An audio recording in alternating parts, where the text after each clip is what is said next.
ఇప్పుడు wave equation in conducting media గురించి నేర్చుకుందాం.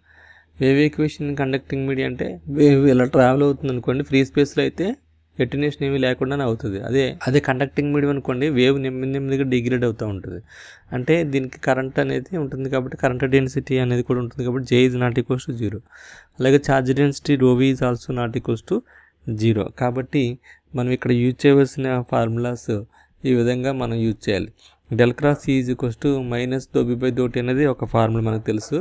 దీన్ని మనం del cross E is equals to minus, ఇక్కడ B అంటే ఏంటి, μH. కాబట్టి μ0 μr అని పెడితే μr వాల్యూ ఎంత ఉందో తెలియదు కాబట్టి ఏ కండక్టింగ్ మీడియం కాబట్టి μ వదిలేసుకోవాలి.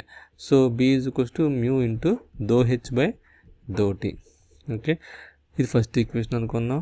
Second equation del cross H is equals to J plus ∂D/∂T. ఇది ఒక ఫార్ములా కదా.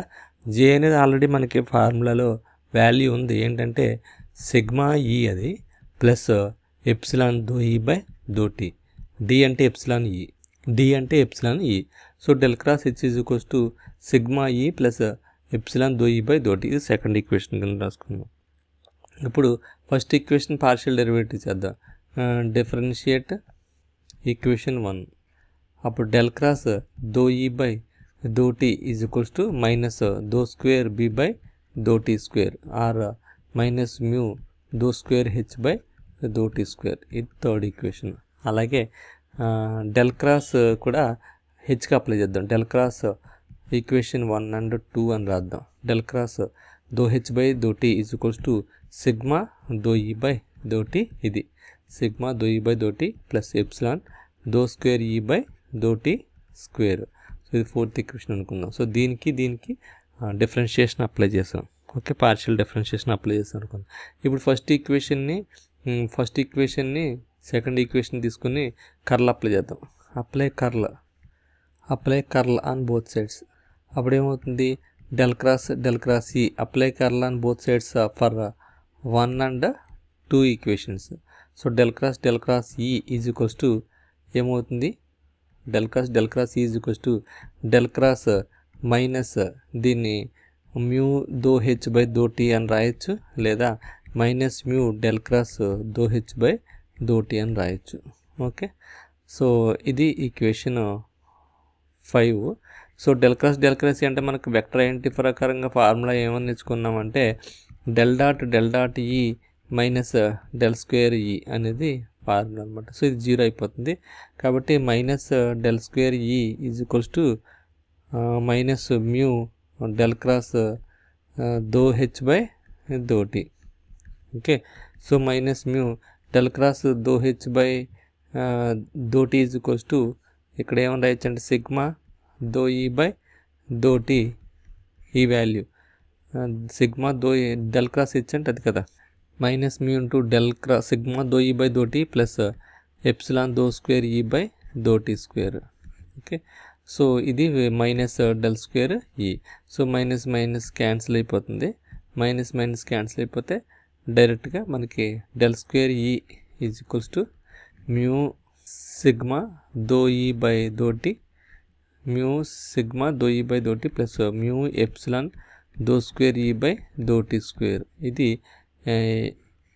ఈ field equation for conducting medium, ఈ field wave equation in conducting medium. అలాగే దీనికి కూడా మనం డెల్ అప్లై చేద్దాం. ∇2H కూడా కర్ల్ అప్లై చేద్దాం. అప్పుడు డెల్ క్రాస్ H కూడా కర్ల్ అప్లై చేస్తే del cross H is equals to sigma E epsilon ∂E/∂T. దీనికి del cross. Okay, del cross ఇది అంతటికి. అప్పుడు దీన్ని ఎలా రాయొచ్చు అంటే సిగ్మా బయటకు రాసేసి del cross E plus del cross epsilon into del cross ∂E/∂T. So epsilon బయట తీసుకొస్తాం, డెల్ క్రాస్ ∂E/∂T ఇలా రాయొచ్చు. సో సిగ్మా బయట తీస్తాం, del cross E plus epsilon బయట తీస్తాం, del cross E. So sigma del cross E అంటే minus μ ∂H/∂T plus epsilon del cross ∂E/∂T అంటే minus mu doh square H by doh T square.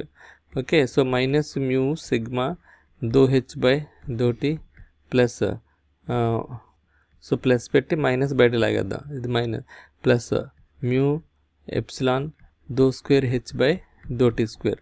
So దీంట్లో minus ఉంది, దీంట్లో minus ఉంది కూడా, minus బయటకు లాగేయచ్చు. ఓకే, అప్పుడు డెల్ క్రాస్ హెచ్ అంటే మనకి వాల్యూ దీని ప్రకారంగా రాస్తే del dot H minus del square H, del dot H అంటే 0 అవుతుంది. కాబట్టి దీన్ని మైనస్ డెల్ స్క్వేర్ హెచ్ కింద రాయొచ్చు. అప్పుడు మైనస్ కొట్టుకుపోతుంది. దేర్ఫోర్ ఫైనల్గా del square H is equals to mu sigma doh H by doh T plus mu epsilon doh square H by doh T square.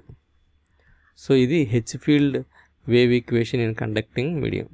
So ఈ విధంగా మనకి వేవ్ ఈక్వేషన్ కండక్టింగ్ మీడియం కూడా రాయొచ్చు అనమాట.